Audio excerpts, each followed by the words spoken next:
Hello boys and girls, सबसे पहले प्यार भरी शाम। जैसे कि आप लोगों ने क्लास 11 12 की जर्नी बहुत ही स्मूथली की, वो बात करते हैं बीकॉम फर्स्ट सेमेस्टर्स में। और कुछ बच्चों ने एडमिशन ऑलरेडी प्राइवेट कॉलेज में ले चुके होंगे, जो भी प्राइवेट कॉलेज की बात नहीं करेंगे।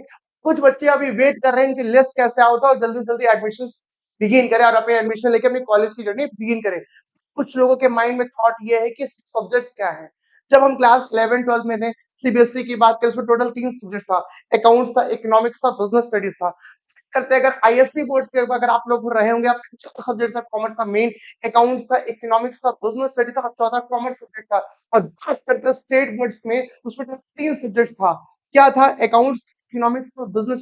सर एक और सब्जेक्ट था हमारे स्कूल में, क्या था? कॉस्ट एंड टैक्स था। सर बीकॉम फर्स्ट सेमेस्टर में आ गया सर, मुझे सब्जेक्ट के बारे में कुछ भी नहीं पता चल रहा है। क्या सब्जेक्ट कैसा होना चाहिए, हमारा पेपर पैटर्न क्या है, वो सारे टॉपिक का आज हम बात करने जा रहे हैं बच्चों। प्लीज इस वीडियो को अपने उन दोस्तों के साथ शेयर करिएगा जो ऑलरेडी एडमिशन ले चुके हैं, एडमिशन लेने का जो फॉर्म फिलअप कर चुके हैं, वेट कर रहे हैं, ताकि उनको भी प्रॉपर अवेयरनेस मिल सके। बिगिन करते हैं बच्चों। बात करते हैं बेटा, अगर आप क्लास 11 12 में थे, टोटल कितने सब्जेक्ट था बताइए? 3 सब्जेक्ट था। और हिंदी इंग्लिश था, 5 सब्जेक्ट था। लेकिन अगर बात करते हैं बीकॉम फर्स्ट सेमेस्टर, वो भी सीसीएफ सिलेबस है। टोटल 1 2 3 4 5 6 7 सात सात सब्जेक्ट है बेटा। कितना सब्जेक्ट है? 7 सब्जेक्ट है। 7 सब्जेक्ट में बेटा पहला सब्जेक्ट आपका ईडी। ईडी का फुल नेम अगर बात करें, एंटरप्रेन्योरशिप डेवलपमेंट। क्या बेटा?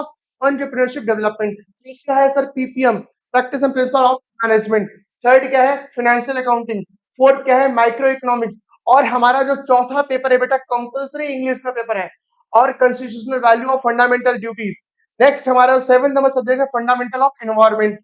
ठीक है, ये सारे सब्जेक्ट आपके एग्जाम में आने वाले हैं। सर प्लीज मेरे जो तुम्हें बताइए सर, एग्जाम में कैसा कैसा क्वेश्चंस क्या रहे, कैसा पेपर पैटर्न, क्या मार्क्स रहेगा? अगर आप बात करते बेटा ऊपर से 1 2 3, ये पता है बेटा, ये आपको अपने कॉलेज में एग्जाम नहीं देना है।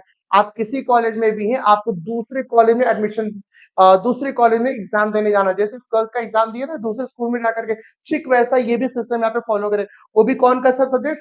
3 सब्जेक्ट। पहला एंटरप्रेन्योरशिप डेवलपमेंट, दूसरा पीपीएम, तीसरा फाइनेंशियल अकाउंटिंग। ये जो 3 सब्जेक्ट है बेटा, ये 3 सब्जेक्ट जो एग्जाम है बेटा, आपको दूसरे कॉलेज में जाके एग्जाम देना पड़ेगा।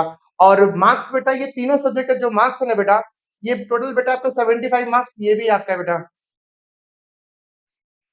ठीक है, तो ईडी, पीपीएम और फाइनेंशियल अकाउंटिंग, तीनों सब्जेक्ट का एग्जाम 75 मार्क्स का ही होगा। क्लियर है क्या? फिर बात करते हैं बेटा fourth subject, micro economics. Micro economics जो आपने क्लास 12 में पढ़ा था, 11 में पढ़ा था, वही यहाँ पे भी है बेटा। लेकिन इसका जो मार्क्स होगा बेटा 50 मार्क्स का। और ये पेपर जो है ना बेटा, ये कॉलेज वाला डिसाइड करेगा, देखिए सीयू। ये जो ऊपर का 3 पेपर है, ये डिसाइडेड बाय सीयू। लेकिन जो फोर्थ पेपर है बेटा micro economics, decided by your own college, और ओन कॉलेज ही आप पेपर बनाएगा। ओन कॉलेज ही पेपर क्या करेगा? साइन करेगा। समझ में आया क्या? 1 to 4 पेपर तक सारा क्लियर है। आज करते हैं सर 5th और 6th और 7th। जो पांचवा छठा सातवां पेपर है ना बेटा, ये पेपर पता है क्या हो बेटा? Decided by CU, Calcutta university. लेकिन आपका जो एग्जाम होगा बेटा, आपके खुद के कॉलेज में, जिस कॉलेज में है उसी कॉलेज में क्या करना पड़ेगा? ये 3 पेपर का आपको एग्जाम प्रॉपर तरीके से देना पड़ेगा। समझ में आया क्या? फिर से बात करते हैं, एंटरप्रेन्योरशिप डेवलपमेंट, दूसरा पीपीएम, तीसरा फाइनेंशियल अकाउंटिंग। ये 3 पेपर है। आप अपने कॉलेज में नहीं, दूसरे कॉलेज में। पेपर कौन डिसाइड करेगा? कैलकाटा यूनिवर्सिटी। चौथा पेपर क्या बेटा? Micro economics. ये पेपर कौन डिसाइड करेगा? आपका अपना खुद का कॉलेज, और वही साइन भी करेगा, राइट। और जो पांचवा छठा सातवां जो पेपर है बेटा, ये very very very important paper है बेटा, लेकिन decided by college, decided by CU. लेकिन पेपर कहाँ होगा? आपके खुद के कॉलेज में। ऐसे मोर अपडेट के साथ हमारे साथ बने रहें, ताकि मैं आपको प्रॉपर गाइड कर सकूं। और हाँ, अगर आप अपना एडमिशन लेना चाहते हैं अपने हमारे इंस्टीट्यूट में, आप एनरोल कर सकते हैं। जय श्री राम।